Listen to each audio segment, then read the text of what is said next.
the Cavaliers involved in a trade that included James Harden going to the Nets. Here is the deal. It's a lot of guys involved in this one. The Cavs get Jarrett Allen, a center, and Taurean Prince, a small forward. They give up Dante Exum and a pick as well, a first-round pick that they had gotten from Milwaukee. To make sense of this, let's welcome in Sam Amico. Sam is with 48minutes.com, covers all things Cavs, NBA related. Sam, appreciate the time. Tell us about this deal. How do you think the Cavs ended up, how did they end up with what they got? It was a little surprising at the beginning because, we heard about, at the start of the day, all we heard about was James Harden wanted to be traded, and the Nets and the 76ers were his preferred destinations. And either one of those teams needed a third team to kind of push that trade through. And I'd heard a little bit, probably the last couple of weeks, that the Cavs may be one of those teams that would help push the deal, and that's what they did. But they obviously got the big name in this for Cleveland is obviously Jarrett Allen from the Nets, who's a nice young center, a lot of athleticism, only 22 years old, really a long-term starter at the position. So, Taurean Prince is one of those guys who's a veteran wing player who could help you off the bench. But the big name here for the Cavs is Jarrett Allen, and makes it real interesting on what they might do with Andre Drummond and JaVale McGee.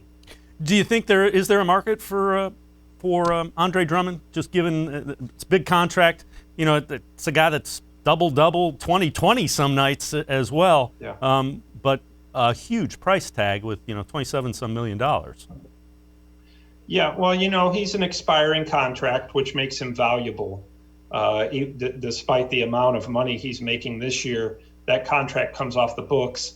The question is, any team that trades for him, would they be able to re-sign him?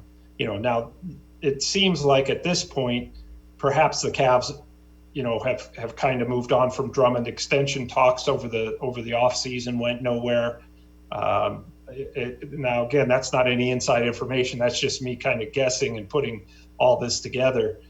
When you bring in a 22-year-old center and then you have a 27-year-old center who has an expiring contract, kind of makes you think that they're moving on from the guy with the expiring contract. But sure, there's a market out there. I don't know that a lot of contenders would be interested in Drummond because he plays that kind of style, that throwback big man style that, frankly, the Los Angeles Lakers or the Brooklyn Nets or the Milwaukee Bucks, those teams may not really need that, and they don't want to give up core pieces.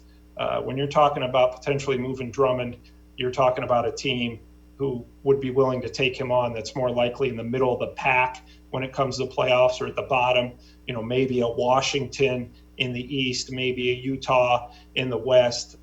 Those kind of teams would certainly, have more of an interest than a contender would. But it's not going to be easy for the Cavs when it comes to deciding what to do with Andre Drummond. Obviously, they really like him. He's helped them win a lot early in the season when he's healthy. And but if you feel like you're just not going to be able to re-sign the guy, then you have no choice but to move him by the trade deadline. You look at what the Cavs gave up in Dante Exum and a first-round pick and what they got back. It seems like it's the first, Jarrett Allen looks like a pretty good young center. Did they do okay with what they gave up, what they got back in this trade? I think it worked out really well for them. The first-round pick they gave up was actually one they got from Milwaukee, which is 2022. So, you're assuming if things keep going the way they have for the Bucks, that's going to be toward the end of the first round, if not the very last pick of the first round. The Cavs will still have their own first rounder in 2022. So they probably weren't going to get a player of Jarrett Allen's caliber. And, I've heard some people say, some insiders, a couple of GMs seeing their comments saying, how did Houston not demand Jarrett Allen in this trade? How did he end up going to Cleveland? And the Cavs really made out very well with him. So really, if you look at it, let's say they can't re-sign Drummond, the Cavs definitely have their center of the future in Allen. Now, what's going to happen with him and Drummond and JaVale McGee all being here at the same time right now, that's going to be up to JB Bickerstaff. He's going to have to manage those three guys and figure out a way to get them in there. Last thing I'll ask you, how do you think the Rockets did? You end up, you get rid of Harden, but you get Oladipo back in that deal, which is pretty good. And then you get somewhere, there's a fourth grader that's going to be one of these draft picks that they got. They got a boatload of draft picks in this.